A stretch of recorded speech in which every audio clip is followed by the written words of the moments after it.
When it comes to the memory events, you have so many options on how to memorize the information. But what you have to do is you have to find the best strategy for yourself.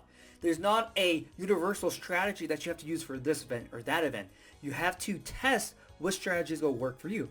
So for example, let's take numbers. So one way you can memorize numbers is by going through it one time, but you're going at a slower pace. So you might go, okay, got it, got it, got it. And so you're going through the information very slowly, but you'll go through it only one time. Now, when you go slowly, you have more time to picture your image in your head, right? And so that's a plus. And every strategy you have has a pro and a con.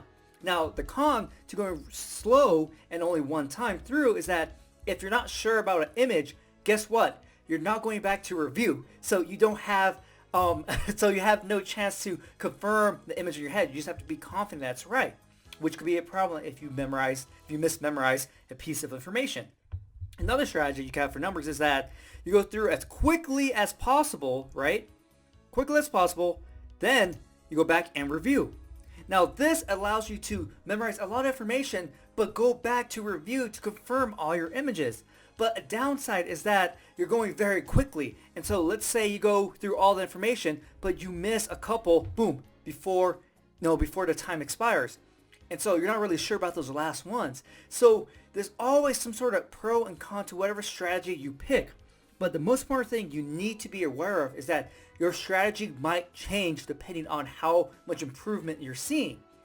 Because for example, if you're first starting off, and so for you it makes sense to go, hey, let me go slowly to make sure I'm really picturing all my images.